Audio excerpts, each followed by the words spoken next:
Sir बोला ना, कुठे चाललो आपण? तिने पुन्हा बाहेरचा रस्ता पाहत गोंधळून विचारलं.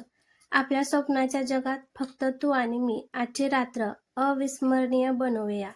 तो एक दीर्घ श्वास घेत बोलला. देवयानी खिडकीतून बाहेर पाहत होती. थोडासा ओळखीचा रस्ता वाटत होता, पण विचार करणे एवढी शुद्ध तिला नव्हती. सर, तिने झुलत हाक मारली. तो म्हणाला. आपण कधी पोहोचणार? तिने एक हात गालावर ठेवून आणि तोंड बारीक करून विचारलं. थोडासा थांब. तो निर्विकारपणे बोलला. तिने पुन्हा खिडकीतून बाहेर पाहिलं. पावसाचे थेंब लाईटमध्ये चमकत होते. तिला त्याची गंमत वाटली. सर, तिने पुन्हा हाक मारली. काय? त्याने विचारलं.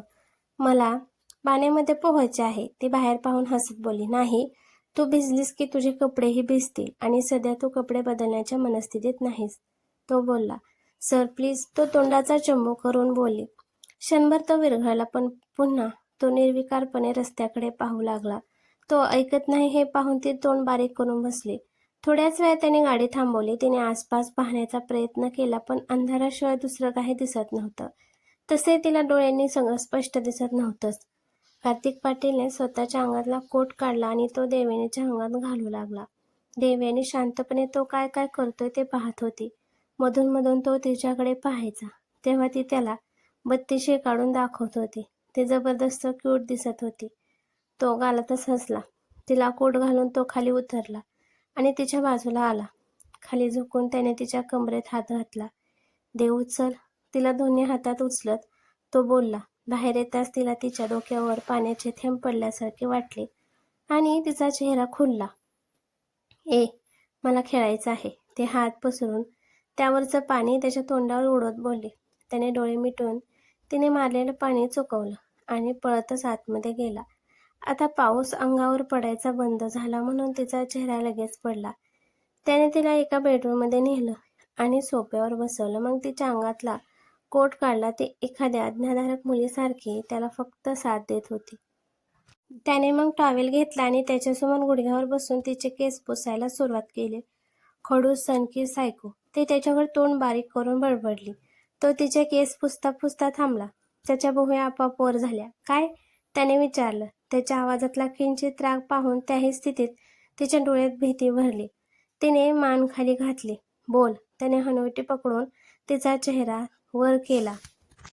तिने नकारार्थी मान हलवली. कदाचित अजूनही भीती होतीस. अगं देवो, का घाबरतेस? तू काहीही बोलू शकतेस. मला घाबरू नकोस. प्लीज बोल. तो एकदम मऊ आणि प्रेमळ आवाजात बोलला. तसा तिचा चेहरा सामान्य झाला. तुम्ही हिटलर सर्किट आहात. ते पुन्हा तोंडाचा चंबू करून बोलली. यावेळी मात्र त्याच्या ओठावर हलकंसं हसू उमटलं. माझं एवढं छान नामकरण केलंस? किमान बारशाला तरी बोलवायचं होतं. तो गालात हसत बोलला. मला तुमचा तिरस्कार वाटतो. ती नाक पुसत बोलली. त्याच्या चेहऱ्यावर गंभीर भाव उमटले. देव, ते शब्द मला दुखावतात. तो सुस्कारा सोडत बोलला. यावेळी त्याच्या डोळ्यात खरंच एक वेदना चमकून गेली. तुम्ही पण मला दुखवता. ती नाक वर ओढत बोलली. माफ कर बाळा. तो तिचे दोन्ही गाल ओढत बोलला. कुचक्या बटाट्याला माफी पण मागता येते? तिने डोळे बारीक करून विचारलं. देव, तू मला असं बोलणार? त्याने भुवया विस्फारून विचारलं. सडका बटाटा. ती पुन्हा बोलली. असू दे. तो गालात हसत बोलला आणि पुन्हा तिचे केस कोरडे करू लागला. आज कितीतरी दिवसानंतर त्याला असं हसायला मिळत होतं. गेले 9 महिने हसणं जणू तो विसरला होता. पण आज तिने पुन्हा एकदा त्याला हसायला शिकवलं होतं. जसं तिने त्याला प्रेम करायला शिकवलं होतं अगदी तसंच. त्याने तिचे केस कोरडे केले आणि आता तो तिचा चेहरा पुसू लागला. काय? ती टॉवेल दूर करत बोलली. देवू, मला इतका मेकअप नाही आवडत. मला तुला तुझ्या खऱ्या रूपात पाहायचं आहे. तुझी त्वचा एवढी नाजूक आहे, ती सुद्धा या मेकअपने दुखावली जाईल.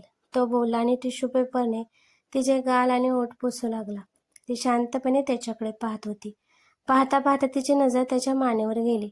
त्यावर ओरखडे दिसत होते. थोड्या वेळापूर्वी तिनेच त्याला ओरबाडलं होतं. थोडीशी सूज आलेली होती. ती जागा एकदम लाल दिसत होती. तिने जेव्हा ओरबाडलं त्यावेळी त्याच्या शर्टची बटणं वरची 2 बटन पण निघाली होती. त्यातून त्याच्या छातीवरचे वनही दिसत होते. तिच्या चेहऱ्यावर दुःखाचे भाव उमटले. तिने पुढे झुकून त्याच्या मानेवरच्या ओरखड्यांना हात लावला. कार्तिक पाटीलने चमकून तिच्या हाताकडे पाहिलं. ती मानेवरून त्याच्या छातीवर हळूवार तिची नाजूक बोटं फिरवत होती. क्षणात 440 व्होल्टचा करंट त्याचा सर्वांग गोठून गेला. तिचा स्पर्श त्याच्या शरीरात एक वेगळी चेतना देऊन गेला. त्याने कसंबसं स्वतःच्या भावना आवरल्या. दुखतंय? तिने त्याच्याकडे तोंड बारीक करून विचारलं. त्याने मानेनेच होकार दिला. तिचे डोळे लगेच पाणवले. मी मलम लावू? तिने डोळ्यांची उघडझाप करत विचारलं आणि डोळ्यातला एक थेंब तिच्या गालावर ओघळला. त्याने अलगद तो बोटावर घेतला. गरज नाही, तो बोलला. मग दुखायचं कसं थांबेल? तिने त्या जखमेकडे काळजीने पाहत विचारलं. त्याला तिच्या अशा वागण्याची फार मज्जा येत होती. अगोदर वेदना पण द्यायच्या आणि नंतर फुंकर पण मारायची, पण नशेत सुद्धा तिला त्याची काळजी वाटत होती आणि याचाच त्याच्या मनाला आनंद होत होता. या अशा आनंदासाठी तो अशा कितीतरी जखमा अंगावर घ्यायला तयार होता.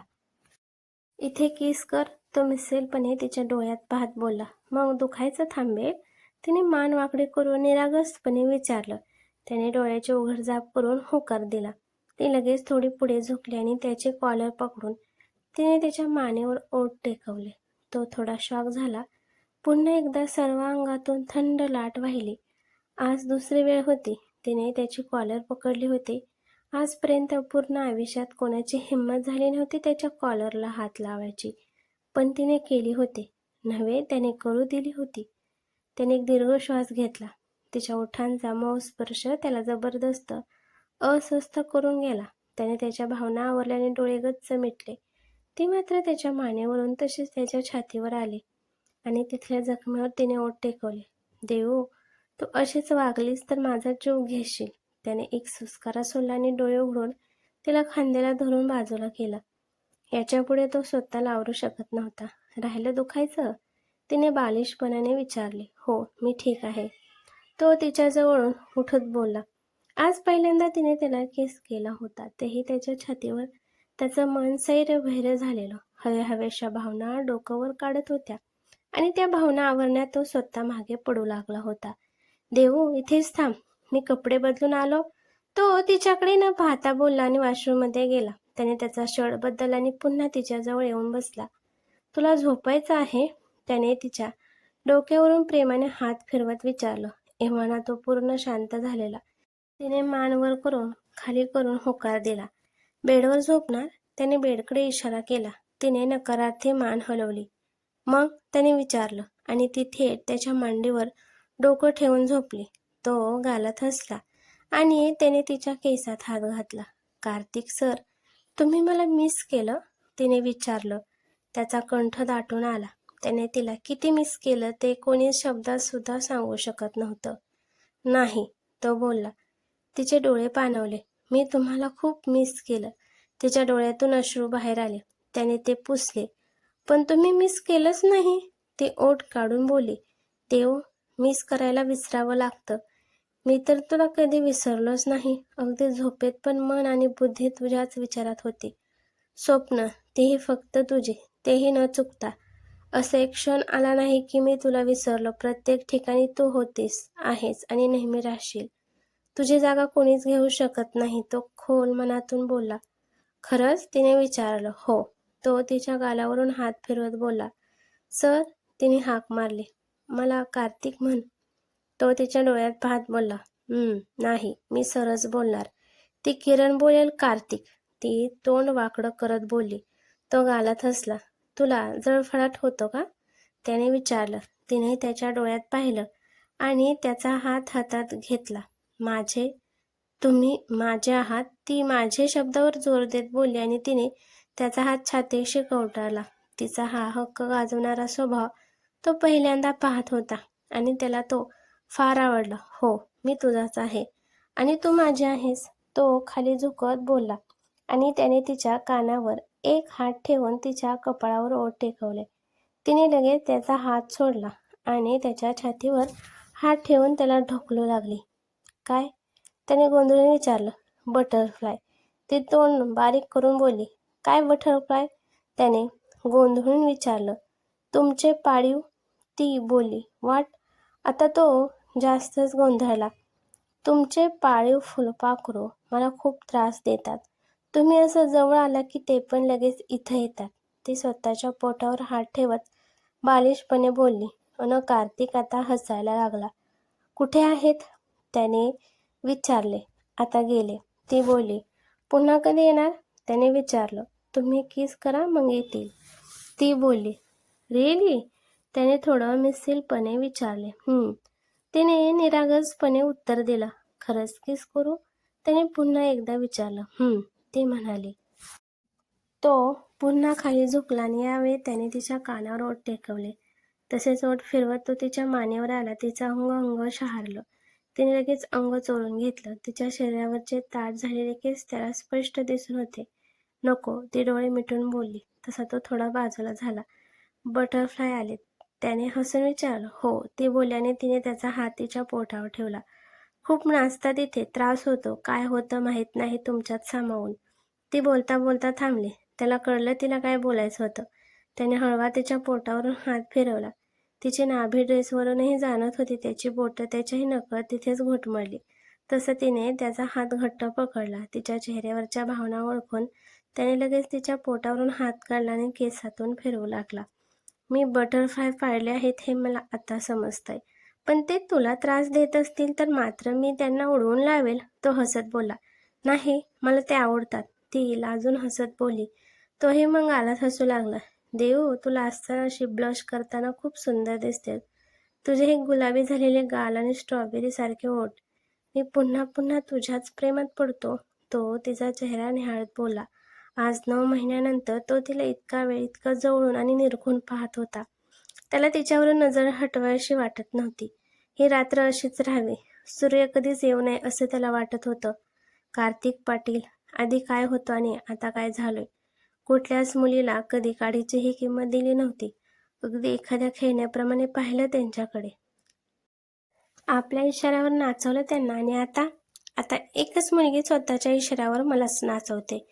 किती बदलून टाकलं हिने, खरंच पूर्ण बदलून टाकलं. त्याने कपाळावर अंगठा रगडला आणि तिच्याकडे पाहिलं. एक शायरी तुझ्यासाठी, तो बोलला. तिने डोळ्याची उघडझाप करून त्याच्याकडे पाहिलं. ना जाने कब तेरी चाहत मेरी आदत बन गई, तेरी हर बात मेरे दिल की इबादत बन गई. क्या तारीफ करूं मैं तेरी मेरी जान, तू मेरी जिंदगी की सबसे खूबसूरत मोहब्बत बन गई. तिने लगेच टाळ्या वाजवल्या. माझे कार्तिक शिंदे, ती हसत बोलली. तो गोंधळला. कार्तिक शिंदे? त्याने प्रश्नार्थकपणे पाहिलं. ती काहीच बोलली नाही. पण आता त्याच्या डोक्यात किंचित जळफळाट दिसू लागला. देव, हा कार्तिक शिंदे कोण? सांग मला. तुझ्या मेहंदीवर पण कार्तिक होतं. तुला तो इतका आवडतो का? त्याने डोळे बारीक करून विचारलं. त्याच्या आवाजात किंचित राग जाणवत होता. नाही, तुम्हीच माझे कार्तिक. मी तर तो अजून पाहिलाच नाही, ती हसत बोलली. त्याचे डोळे विस्फारले. देव, तू मेहंदीमध्ये माझं नाव काढलं होतंस? खरंच? त्याने विचारलं. तिने मानेने होकार दिला. तो गालात हसला. देव, तुला माहिती आहे का, तुझ्यासारखंच मी पण. तो पुढे बोलतच होता तेवढ्यात ती मध्येच बोलली. मी फक्त आवडते तुम्हाला, तिने विचारलं. तुला उचकी लागली? कार्तिक म्हणाला. बोला ना ती. तुझं आणि माझं नातं या जगातल्या सगळ्या गोष्टीच्या पलीकडे आहे. माझ्या तुझ्याबद्दलच्या भावना कोणी शब्दात सांगू शकत नाही. अगदी मीही, तो बोलला. पाणी देऊ? उचकी थांबेल. ना, आय लव्ह यू, ती त्याच्या डोळ्यात बघत बोलली आणि त्याचे डोळे क्षणात पाणवले. त्याने खाली झुकून तिला उचलून मिठीत घेतला आणि लगेच तिच्या कपाळावर प्रेस केले. त्याच्या मनातल्या भावना इतक्या जास्त गडद झालेल्या की त्याचा आवाज आणि श्वास दोन्ही घशातच अडकल्यासारखं वाटत होतं. त्याला पण तिला ओरडून सांगायचं होतं की त्याचं पण तिच्यावर प्रेम आहे, अगदी तिच्यापेक्षा सुद्धा जास्त. कार्तिक सर, तुम्ही माझा श्वास अडकवताय. उचकी, ती त्याला बाजूला ढकलत बोलली. तसा तो भानावर आला. त्याने तिला थोडं जास्तच घट्ट पकडलं होतं. त्याने लगेच तिला पुन्हा मांडीवर झोपवलं. तशी ती जोरजोरात श्वास घेऊ लागली. तू ठीक आहेस ना? त्याने काळजीने विचारलं. ती बोलली आणि गालात हसली. देव, उठ, तुला जास्तच उचकी लागली आहे, पाणी पे, तो तिला उठवत बोलला. तुम्ही मला पाणी नाही पाजणार? ती तोंडावर हात ठेवून बोलली. देऊ, तो बोलला आणि यावेळी त्याने तिला उठवून बसवलं. त्याने टेबलवरच्या जगमधून ग्लासमध्ये पाणी ओतलं आणि तो ग्लास तिच्या तोंडाला लावला. ती घोटभर पाणी प्यायली असेल तोच. तिला पाणी पिता पिता उचकी लागली. तसा ग्लास धडपडला आणि त्यातलं पाणी तिच्या गळ्यावर पडलं. गळ्यातून तसंच ते ड्रेसच्या आतमध्ये गेलं. मी भिजले, देवेने खुदकन हसत बोलली. तिचा तो क्यूट बालिशपणा पाहून कार्तिकला तिला घट्ट मिठीत घेऊन पुन्हा जवळ करावंसं वाटलं, पण त्याने स्वतःवर नियंत्रण ठेवलं आणि टॉवेलने तिचा गळा पुसू लागला. मी पावसात जाऊ? ती बाल्कनीकडे पाहत बोलली. कार्तिकने एक सुस्कारा सोडला आणि तिचा हात पकडून तिला उठवलं. ती थोडीशी धडपडली. कदाचित तिला चक्कर आली होती. पण त्याने लगेच तिला मिठीत घेऊन सावरला आणि बाल्कनीत घेऊन गेला. इथूनच बघ, तो बाल्कनीच्या दारावरच थांबून बोलला. त्याने तिच्या खांद्याला धरून ठेवलं होतं. तिने बाहेर हात केला तसे पावसाचे टपोरे थेंब तिच्या हातावर पडू लागले. पाऊस आपला सोबती, ती समोर पाहत बोलली. आता कार्तिकनेही त्याची नजर तिच्यावरून पावसावर वळवली. त्याला तो कधीच आवडला नव्हता, पण त्याचं आणि त्याच्या प्रेमाचं काहीतरी नातं होतं. एक खास बंध होता. प्रत्येक वेळ तो साथ द्यायला येत होता, जसा आजही आलेला होता. त्याच्या आयुष्यातले सुखद क्षण पाहायला तोच होता त्याच्या प्रेमातल्या प्रत्येक क्षणाचा एकुलता एक साक्षीदार. अगदी गोव्यामध्ये पहिल्यांदा तिच्यासाठी आलेली एक वेगळी जाणीव असो, की पावसात सुद्धा तिच्या डोळ्यातले अश्रू ओळखणं असो, गावाकडे झालेली रोमॅन्टिक भेट असो, नाहीतर गेले 9 महिन्याचा विरह असो, सगळं फक्त आणि फक्त त्यालाच माहीत होतं. जिच्यावर प्रेम आहे तिला पण अजून त्याच्या प्रेमाचा पत्ता नव्हता, पण याला मात्र होता. आणि म्हणून त्याला आता त्याच्याविषयी आपुलकी वाटू लागली होती. तो विचार करत होताच की तेवढ्यात त्याचा हात झटकून ती बाहेर पावसात गेली. देऊ, तो ओरडला आणि बाहेर जाऊन तिचा हात पकडला. सर प्लीज, मला भिजू द्या, ती तोंड बारीक करून बोलली. ओके, पण थोडा वेळच, तो सुस्कारा सोडत बोलला. तिने लगेच त्याच्या हातातून हात सोडून घेतला आणि दोन्ही हात पसरून गोल गोल फिरू लागली. देवेने गोल गोल फिरत होती तेवढ्यात त्याने तिच्या कमरेत पकडलं आणि थांबवलं, कारण ती पडेल असं वाटत होतं त्याला. चला आता आपण झोपूया, तो बोलला. नाही, मला अजून खेळायचं आहे. तो तिच्या डोक्यावर त्याचा एक हात पकडत होता, पण ती आता पूर्ण भिजली होती. तिचा ड्रेस त्याच्या शरीरावर घट्ट चिपकला होता. केस पण मानेवर गालावर चिपकले होते. पाण्याने तिची स्किन पूर्ण न्हाऊन निघाली होती आणि लाईटच्या प्रकाशात जास्त तेजस्वी आणि आकर्षक वाटत होती. तो एकटक तिला पाहण्यात हरवला होता आणि त्याचवेळी तिने टाचा उंचवून तिचे दोन्ही हात त्याच्या गळ्यात टाकले. त्याने चमकून तिच्याकडे पाहिलं. तिच्या नजरेत अजूनही नशा होती. तिने त्या नशीला डोळ्यांनी त्याच्या डोळ्यात बघितल्यानं गुणगुणू लागली. तो हलकेच हसल्याने त्याने पण तिच्या कमरेत हात घाले. नॉट बॅड, तुझा आवाज स्वीट आहे आणि आता तुझी उचकी पण थांबली. तो हलकेच तिला जवळ घेऊन तिच्या डोक्यावर केस करत बोलला.